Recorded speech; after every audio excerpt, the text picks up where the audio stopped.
You guys right at the back? All right, George, kick us off. Brendon, congratulations. What pleased you most about that win out there today? You sort of had it all in the end. Yeah, well, thanks. I think the last two series we played in this format, we've found ourselves 1-0 down in the series, and I think that's a real test of where you're at in terms of your belief as a group and your camaraderie and your connectivity as a group. And I think when the pressure ramps up a little bit, to still be able to stay on task and try and play the style of cricket you want, whilst assessing the conditions and being able to adapt to it, is a good achievement. And I thought the way that our guys were able to handle the situation today, realised that it probably wasn't a traditional Lord's surface and it played a lot better than what probably everyone anticipated, and know that from our point of view we wanted to take the game, or take the first 50 overs as deep as we could before we heightened our level of risk. And I thought the way the guys bought into that and were able to operate at a slightly lesser tempo was a good shift from our side. And there's obviously been a lot of noise around you, as you're aware. Does this sort of show you this result and the team's made on? You've got a lot more to give to English cricket despite not being involved in the Red Bull stuff. Look, I think I talked pretty openly about the Red Bull stuff a couple of weeks ago, and I wish the next coach all the best. 4 years I had in the post were one of the greatest times of my life in terms of my cricketing journey. So I'm forever grateful for that, and I wish the next coach all the best. And now my focus is solely on what we can try and achieve with the White Ball series, which is to keep building the team and ultimately try and lift trophies. And I think we've seen some growth in the side over the last couple of series, and there's some more growth to come, which is exciting, and that's where my focus is at. You're hearing them, Lizzie. Hi, Brendon. Congrats on the series. I saw Harry Brook come up to the dressing room and have a chat with him, and sort of brought on Beth well, but just wanted to get your thoughts on that and the reasons behind that. Yeah, look, Harry and I work very closely, and it's always a collaborative approach. We trust each other completely, and when it comes to tactical stuff, we try and bounce off each other a lot. And he's very willing to listen. He understands that what you see on the field is one thing, what you can see with the benefit of your data and analytics and the experience with which sits within the coaches in the dressing room can only but help. And we had a quick conversation around how the conditions are playing, and we felt that the drive it in type of spinner into a surface like that and being able to take the ball away from the right hand, it might be worth a punt. I mean, we had enough runs on the board at that stage that if you're going to take an educated gamble, then it was the right time to do it. So hence why I went to Beth, and I thought Beth bowled absolutely brilliantly, and we were rewarded in the end for that play. You don't always get it right, but it's nice when you do, and I thought it was a brave option from Harry, and it was nice that we had that collaborative approach from the sideline that was able to penetrate the arena. Was it more based on what was sort of seen from the batters, or was it more conditions? Both. The conditions, traditional spin wasn't really getting a lot out of it. If it was quite slow, and it was able to be manufactured, so we sort of felt slightly quicker air speed, and Beth, he has the ability, a little bit like Jadeja, I guess, has done for so long, to be able to drive the ball into the surface and get a little bit out of it. We saw it in Sri Lanka in our most recent series, where he was able to excel in those conditions as well. And I guess that's the beauty of our side, is we've tried to balance it, and we haven't always balanced it, but I think one of the shifts we've made in the last couple of series, we've tried to balance it with a lot of bowling options, a lot of all-rounders and guys who can play key roles, and hopefully be able to be more prominent, a prominent skill set in the conditions that suit. And today was an example of that with Beth, and also Sam Curran too. I thought he bowled brilliantly, and he was able to call on all his variations that he has, and I think the surface responded to that. We're about 16 months from a World Cup. Do you feel like kind of starting to get a sense of who might be your guys building forward to that, and a balanced squad that can compete with all conditions? Yeah, I hope so, Lizzie. I think from our point of view, we made a bit of a pivot before Sri Lanka in one-day cricket. Obviously, T20's going pretty well at the moment. But we made a bit of a pivot in that Sri Lankan series, where we decided we needed more variation across our squad, and You look down on our lineup now, we've got left-handers, right-handers, we've got touch players, we've got power players, we've got seam bowling all-rounders, left-armers, we've got leg spinners, left-arm spinners, off-spinners. We've got a lot of variation. I think the beauty of, I guess, Harry as a captain, the style that we want to play, has been brave enough to utilise those variations. And when you go to South Africa, you can get very different surfaces as well. So we want to make sure we've got options that we can try and exploit that. At the same time, obviously planning for something down the line, we also know that it's vitally important that you get results in the short term, and that's why today feels good, because we were able to get across the line against an outstanding Indian side and ultimately get the job done and under quite a bit of pressure as well. So yeah, some good signs. We'll plan for what's down the road, but we'll also make sure we focus on what's in front of us too. We'll go to Vish now.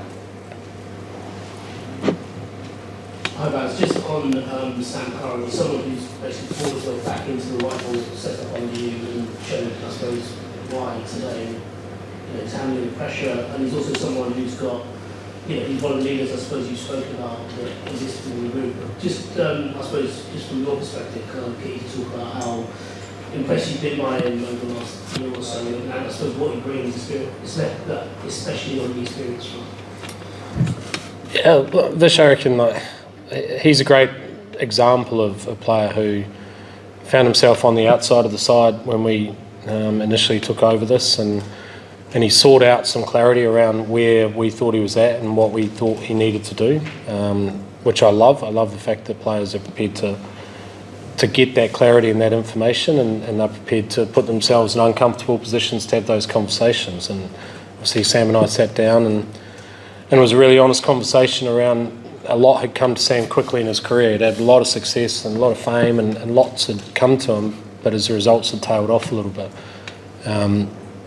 But he's always been a resourceful cricketer. He's someone who finds a way in tough moments to make things happen, and I think the more tough moments we put him in, the better his output is. And through a sheer weight of runs in franchise cricket and in English franchise cricket as well, he was able to force his way back in. I think what we're seeing at the moment with Sam is a player who is vitally important to the setup to be able to balance your side, and also on conditions like we saw today, is able to manoeuvre his skill set to what's required and make an impact on a game. And he is a strong leader within the group as well. But he's a player who he makes things happen in times where others can't quite get it done, and they're vitally important players. And I think massive respect to Sam for the journey he's been on over the last couple of years since we had that conversation, and I see him as a hugely important member of the side.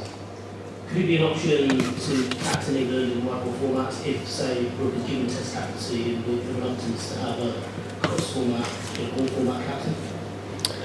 Well, I think we'll deal with that if it comes up. You want every team you try and build, you want a number of leaders who at any given moment can stand up and sort of assume the captain's armband. But also, just because you're not captain doesn't mean you can't lead. And Sam's a good example of that, as are a number of other fellas within the side. Ideally, you want 11 guys out there feeling as if they know how to captain a game and they can work out the nuances of what's required in any given situation. And Sam's one of those guys, as are a number of other fellas. We'll go here and then Ali after that. Yes, I wanted to know about the communication and messaging that goes to a player like Liam Dawson, who found himself out of the squad after bailing England out from 100 for 6 in the first ODI. And with an eye on the World Cup 16 months away, he's 36, he's a wealth of experience in domestic cricket. So do you think with the brand of cricket England play up top, does it give you a lot of cushion at the back end having a player like Dawson at there? Yeah, look, firstly the communication with Dawson is around, we're looking to try and pick horses for courses in terms of conditions, and whether we got it right or whether we got it wrong in that first game in terms of the balance of the side. I guess when you lose, you probably say you didn't quite get it right, but I don't think we got enough runs in that game for the spinners to really become effective when the run rate builds up, which is where Dawson is most effective. He's a very skillful player in the right conditions, and he's been excellent for us in T20 cricket since he's come back in, and if the conditions allow and if you want to go for the extra spinner rather than the extra seamer, then Liam Dawson's your man to do so. So he's still a valuable member of the side. It was just we felt in the last 2 games that we wanted to balance the side with the extra seamer. What are your plans now? So presumably, I'm guessing you would have been sticking around in England under the previous role, but now with the role split, does that allow you to go home and have a bit of time back home? I'll work that out in the next little while, but I'll be around for the 100. I think it'd be great to see some of the England's premier white ball tournament. If you're white ball coach, I think it's good to be around for that. So I'll thanks, Ali. So I'll be around for that, and I look forward to seeing some of the next, well, not just the guys who are in this squad, but also some of the next talent perform under the brightest lights of the 100 tournament. And I think it'll be good to be able to see that up close over the next 4 weeks or so.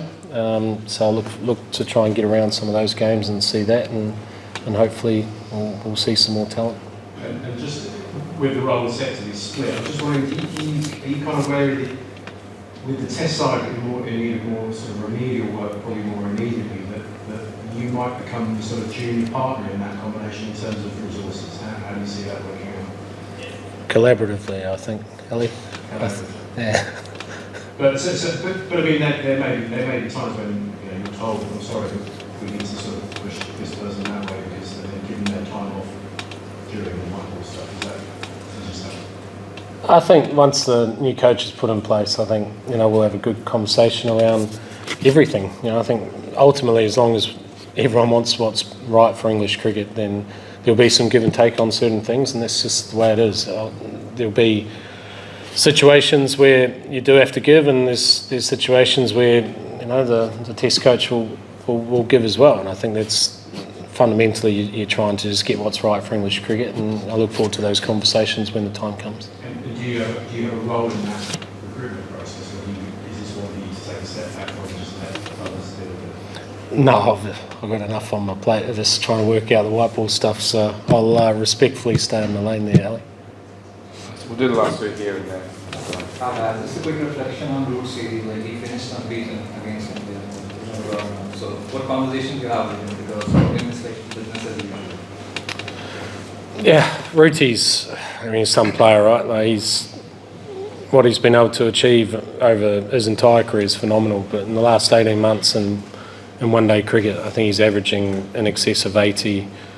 He's played a number of match-winning innings for us, and he just continues to not just lead with his batting, but also educate other guys. I thought today was a nice blueprint from some other guys on the back of watching Ruti play, just identifying the tempo that you can operate at in white ball in one-day cricket versus maybe Test or T20. So look, we're very lucky to have him. He continues to get better and better. He did sort of mention at one stage if we didn't think that he was going to be able to clear the ropes enough, then feel free to retire him out. And he finished with 70 off 40, so I'm not sure he was kind of as confident in himself there as what we were. But that again is a testament to Ruti's selflessness and ambition for the team drive. So look, it's hard to sing any more praises than what you can of Joe Root, but we're very lucky to have him. Michelle. Yeah, coming on to this match, there's always this question of what a good first-in score with the ODIs. Were you confident from the beginning that 387 would be good enough? Well, you do all your data, you do all your analytics, you go through all your preparation and your planning, and you try and filter that through to what you think's kind of going to be the ideal score. For us, we knew that coming into this match, last 11 day games, there had been 72% of the time the team batting first had won, and the average score was around that 285. So we kind of anticipated that could be the case. Obviously, the last 5 games, even though they were night games, had all been won by the combination of day and night games have been won by the team batting first. But we tried to drill down on the fact of the day games based at this sort of similar time of year, and there was 11 games which that had an impact on, and so we kind of knew 280 would normally be the case, but then we identified with a good start and also that this might be a slightly better Lord surface, that we're going to have to just try to bump that up. But to be honest, we weren't aiming for 387. We needed it, but we weren't aiming for it. But when you play against the number one team in the world with some generational players in their side, even 387 is not safe. So, you know, we still had to work hard, we still had to find a way, but we kind of had a bit of a plan heading into it of what we thought was achievable, and that communication's constantly coming back from the middle of what we think's a good score. We were thinking 350 would be a good score, but then Josh Butler and Joe Root obviously pushed it beyond that, which we're thankful for because we did need it. Cool, thanks all. Thank Just you. remind